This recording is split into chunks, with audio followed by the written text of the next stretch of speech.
Hello and welcome to Skipton Baptist Church online. It's great to have you with us. I've no idea how many people are tuned in or who will tune in to this, but what I do know is we have, according to our records, over 150 plus people at Skipton Baptist Church. In Skipton there is 15,000, in the UK 66.97 million, and on earth there are 8.2 billion people.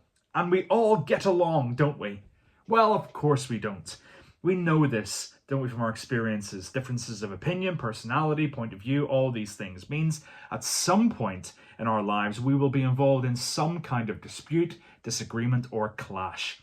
And as we look through the life of David, as we have been over these last few weeks, we have been seen that he was anointed to be king. We've seen his showdown with Goliath. And this week we're looking at his relationship with King Saul, with the non-intimidating title of How to Have Enemies. Now you may think, well, that's not for me because I don't have enemies, certainly not in a warlike type anyway, and I hope that is the case. And whilst we're not going to go into the depths of international relations, I do think that we can look at this relationship between David and Saul, and it casts light on some of the factors which ultimately down the line can lead to those international crises. We will have had, undoubtedly do have enemies or opponents, from light and trivial playground rivalries and sports team banter through to significant personal hurt and injury like relational breakdown. And if you're still not sure about whether you have enemies, if you follow Jesus, Jesus said, if you follow me, you will have. So we have enemies because of us, them, differences, context, lies, misunderstandings. We all have enemies and we all will be enemies, often whether we like it or not. So in this context, how can we have enemies well? David and Goliath obviously are the kind of context of national warfare, but the David and Saul situation maybe is a bit more familiar, the breakdown of interpersonal relationships. And unfortunately, in this story, it leads to attempted murder, many deaths, and ongoing division and rivalry. So if we look at these two protagonists, to Dave and to Saul, there are two different ways of being enemies. Of course, we could just skip forward to Jesus in Matthew chapter 5 for the answer in the Sermon on the Mount, which is just to love your enemies. But really, if it was that easy and that straightforward, then I think we'd all be an awful lot better at it than we are.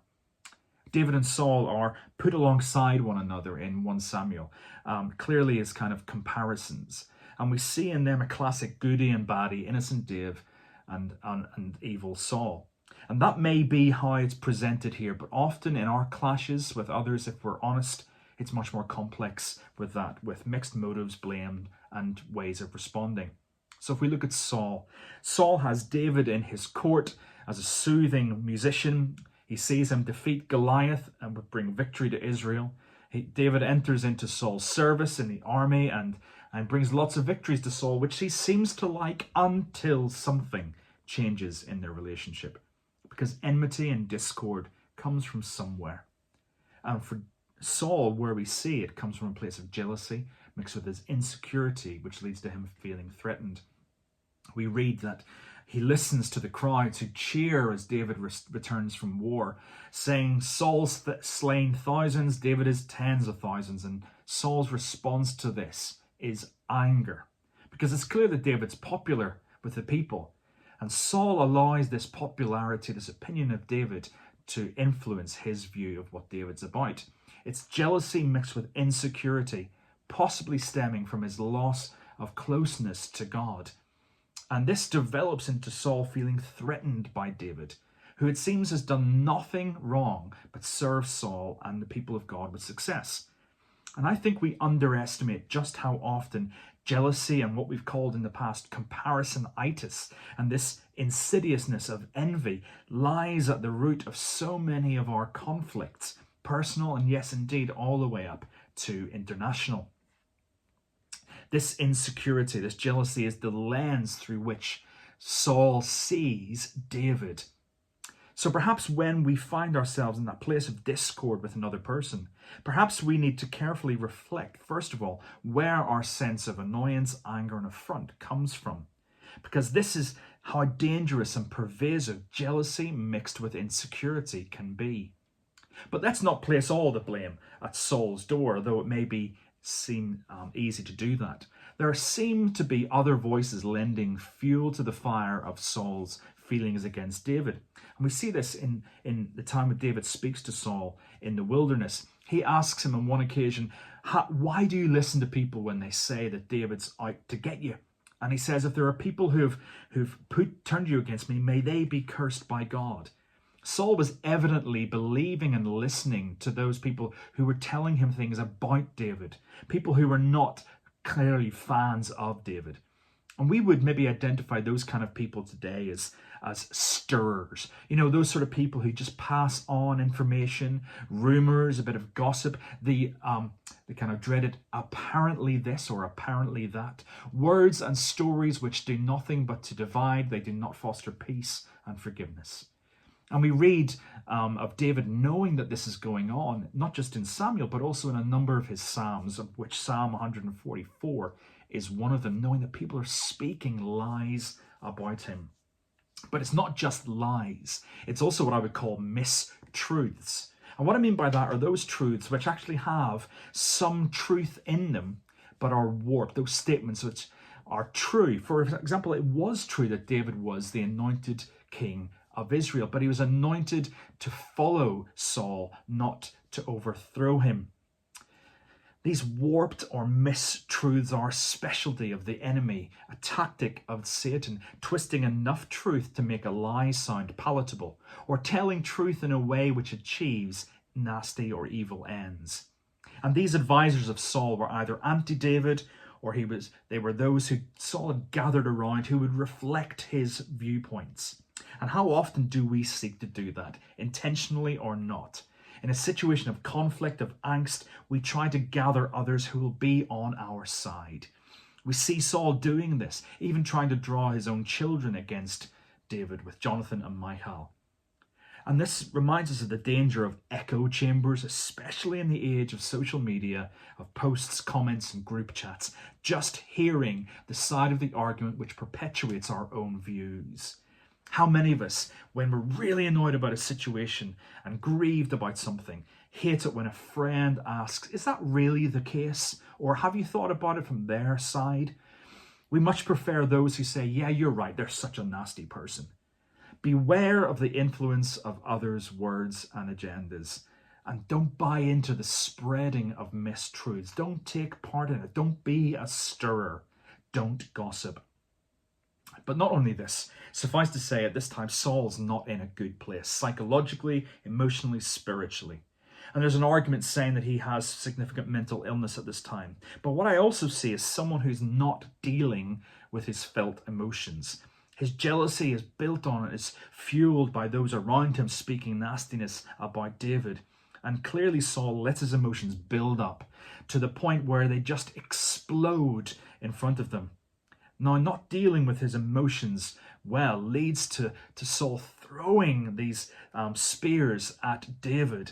Not dealing with his emotions well causes them to build up and to fester, and a growing sense of resentment against David. For Saul, each time he goes over these feelings, remember, resentment means re-feeling, going over and over again. The concentration of bitterness grows until it's no longer a temper tantrum throwing a spear, but a premeditated plotting and pursuing of David and poisoning those around against him. Saul does not let go of this affront that he feels he's experienced from David, even though all David has done is serve him well. Treat someone like an enemy, and that's what you will have.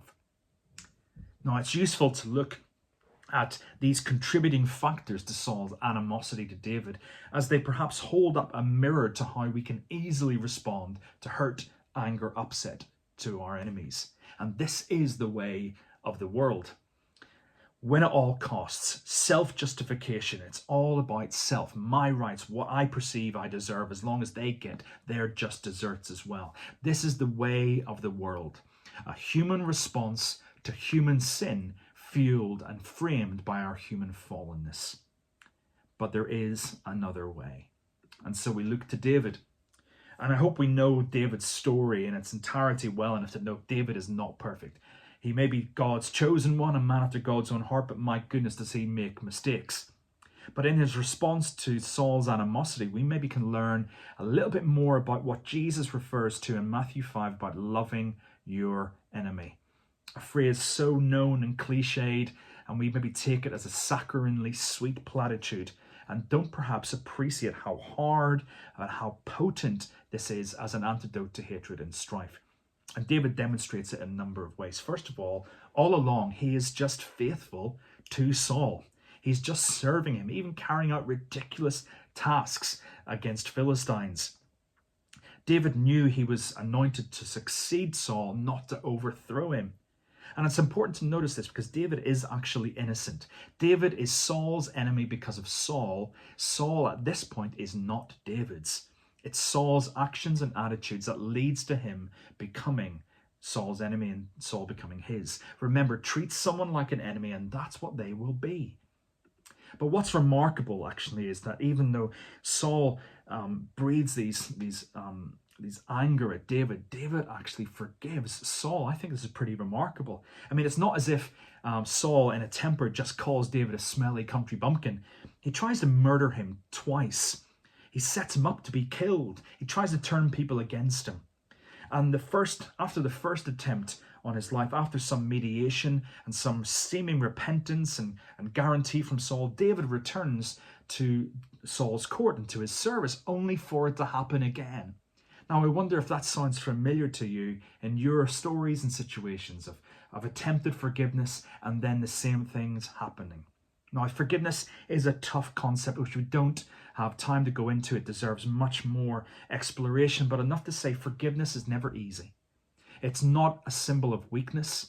It's not about accepting or excusing a crime, a hurt, or an experience of abuse. It is choosing that a perpetrator or a situation will have no longer any power over you, and also helps you to be free from the bonds of resentment and bitterness. It is not a one-off event, and it can truly only be fueled by God's grace and goodness and by a sense of God's forgiveness to us. It's not about going back to what once was. Notice that David forgives Saul once and returns to his court before he actually leaves permanently when Saul attacks him again. I think we often have a very shallow and weak view of forgiveness because forgiveness always costs. And it always costs ultimately to the sense of Jesus dying on the cross for every single one of us and every single one of the sins that you and I and the 117 billion people who have ever lived and those who ever will live commit against God and against one another. Don't ever think forgiveness is the easy option, the roll over, compliant, play dead option. It is never easy and it can take forever on a daily basis to live out.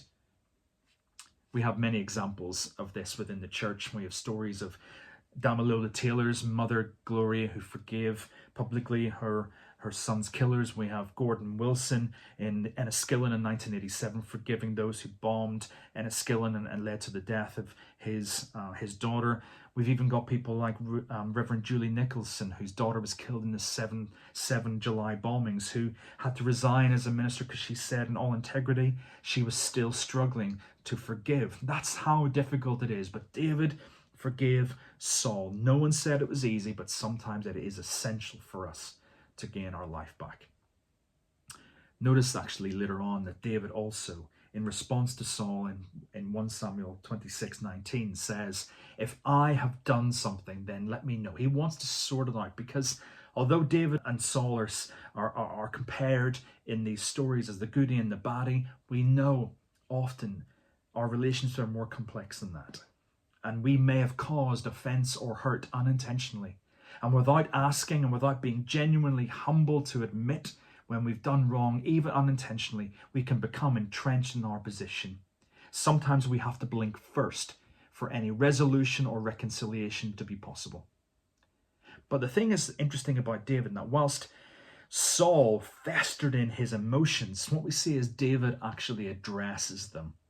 And whilst he had experience of fear with Goliath last week, and as we looked at that, David must have been affected by what was happening with Saul. In fact, we do see this, not just in 1 Samuel, but we see it especially in the Psalms. You might notice that some of the Psalms that David wrote, there's a little notation which links it to happening in his event, and we can cross-reference these to see them happen. And as well as the Psalms being poetry of praise, they also serve, I think, as a kind of David's journal. There are a number of Psalms called the imprecatory Psalms, and frankly, they can be really tough reading. They're not necessarily the ones that you'd roll out for a praise event or a child's dedication. Psalm 109 is perhaps one of the strongest. And essentially, this Psalm 109 in particular reads like a list of curses that David is calling on his enemies, brutally and graphically in some cases. Now, with these Psalms, first of all, let's not pretend they don't exist. Let's not read over them and ignore them. Secondly, when we do read them, note something important. Just because David is asking God to do these things against his enemies does not mean that God actually answers them and he does what David's asking. Or indeed, does it mean that God endorses David's remarks? But for me, what it's important is that it demonstrates safe venting and processing of real and experienced raw emotions. I know that in a good number of counselling and therapy sessions, at some point, often there will be an acknowledgement of unaddressed or badly processed hurt, pain, and anger. And these are natural, human, and note by what I mean by that is necessarily human equals broken ways of responding to damage that is done in a warped, sin-soaked world. In Matthew's Gospel, we read of Jesus saying, don't murder, don't even hate. But what happens when we experience these emotions? What do we do in order to handle them? Because the danger is pretending they don't exist or burying them. Can we actually bring these emotions to God in prayer? I truly believe we can and we should. In fact, I think it's one of the safest places to bring them because God knows we're feeling them anyway. And an illustration which helps me and maybe will help you is seeing our anger and bitter and even hatred like an acid.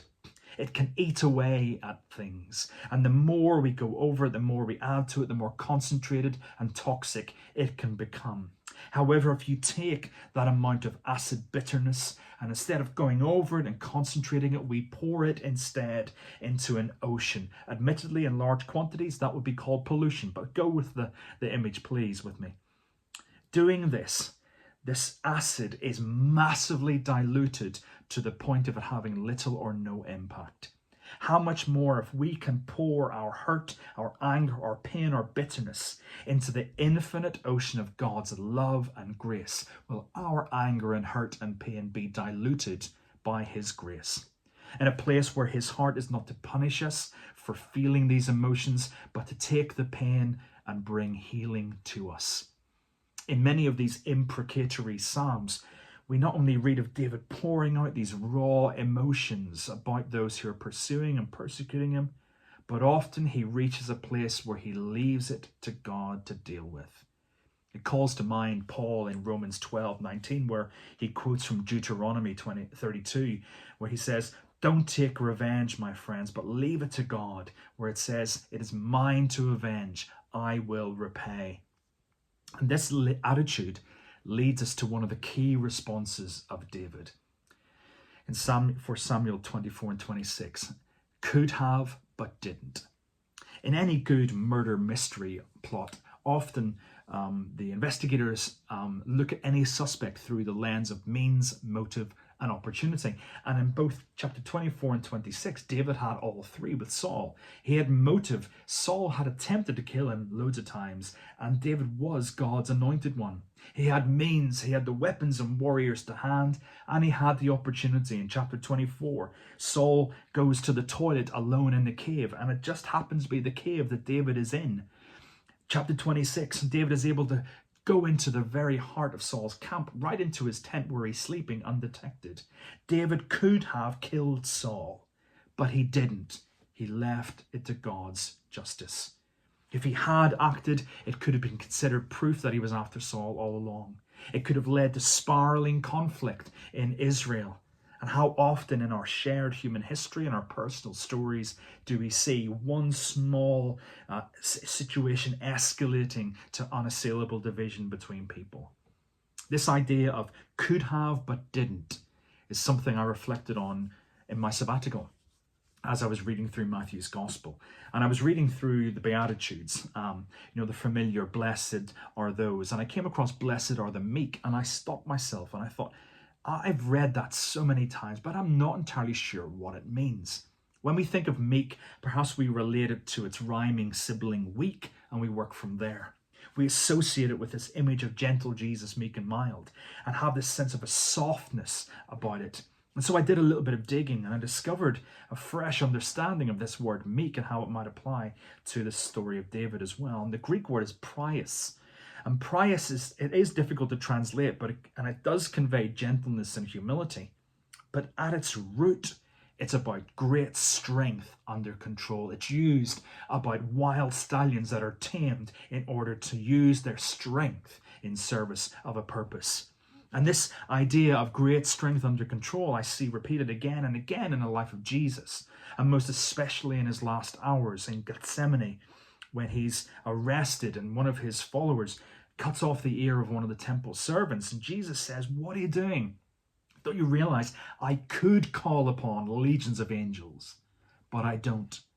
And while he's on the cross in Matthew 27, and people are taunting him, saying, "Come off the cross and prove yourself," and Jesus doesn't. This is meekness. This is great strength under control. Does it change your idea of meekness? Because it does for me. This idea of could have, but don't. We see it in Jesus, and we see it here in David.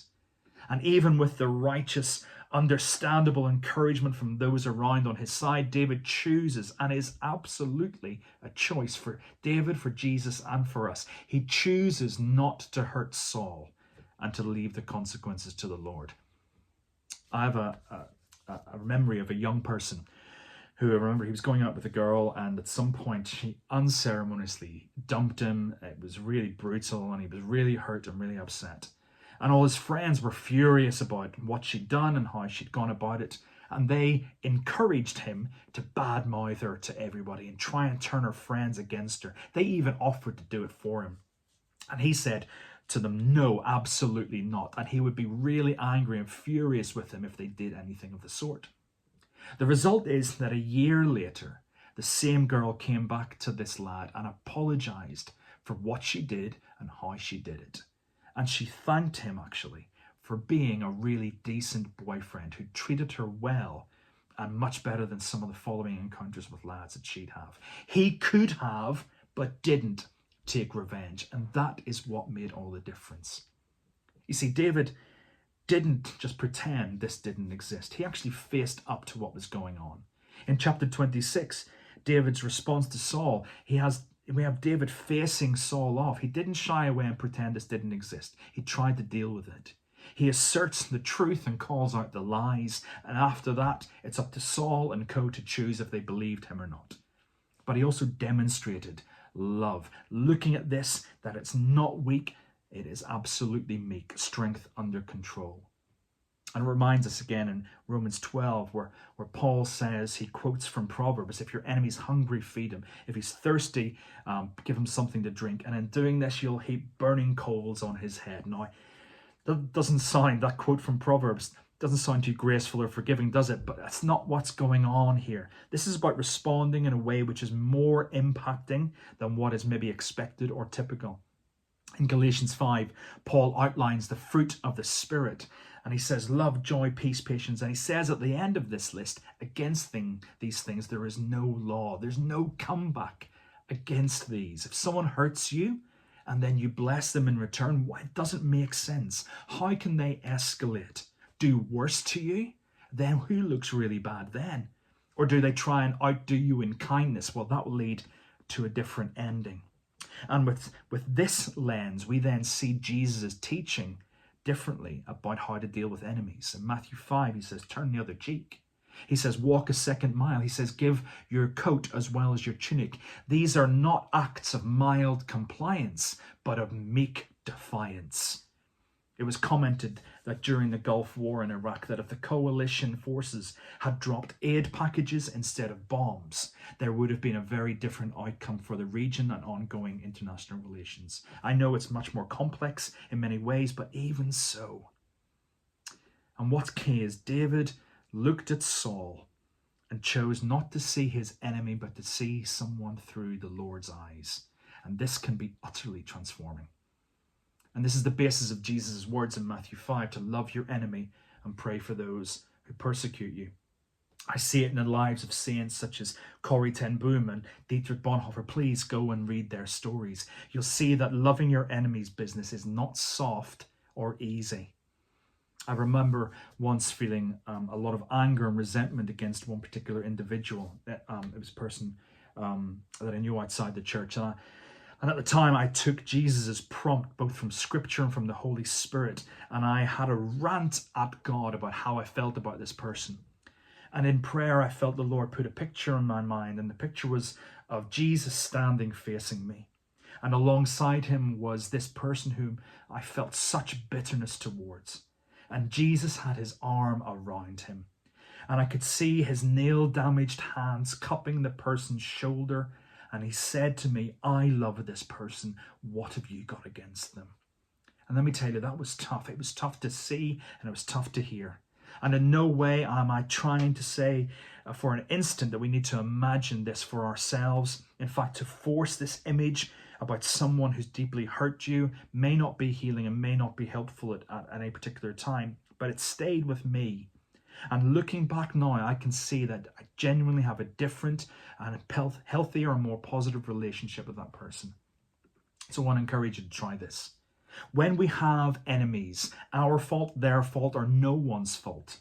How about this? Rant like David about how you feel about your enemy to God. Don't bury your feelings, but address them safely in the ocean of his love and grace.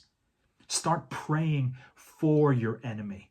Opportunities to bless them, and don't ignore opportunities when they do arise to do so. And even though you may well have the means, the motive, and the opportunity, choose not to curse them by your actions or your words to them or about them to others. And then see what happens. Because Saul's way was the way of the world. David's way is the way of the kingdom of Jesus. But the reality of this story is that not all enemies become friends, not all relationships are restored, and not all hurts are healed. With David and Saul, things are changed irrevocably. There's an ever so subtle change in the way David speaks to Saul from chapter 24 to 26.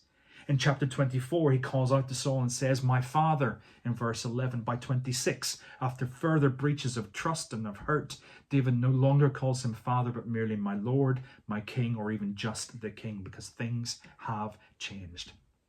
It's what happens. I truly and deeply believe that all things are redeemable. That is different to making everything all okay and nice and lovely and everything. Just know, I believe that all things are redeemable. I have to, because that's the message of the cross and the demonstration of the resurrection. I believe all things are redeemable, but not all things are. And we see this clearly in 1 Samuel 16 and 25, where it says, so David went on his way and Saul returned home. They literally went their separate ways. There's no record of their contact again. Indeed, we go into 2 Samuel and the news of Saul and Jonathan's death comes to David, and he mourns Saul and he honors Saul. He writes a lament, not just for himself to sing, but for others to learn and to sing. There's no triumphalism, there's no celebration, but I guess there's plenty of sadness and regret at broken relations. And sadly, as we continue in the following chapters of 2 Samuel, the bitterness of Saul is continued by his followers with further murder, death, and division. This is the way of the world, the human response to human sin, fueled and framed by our human fallenness.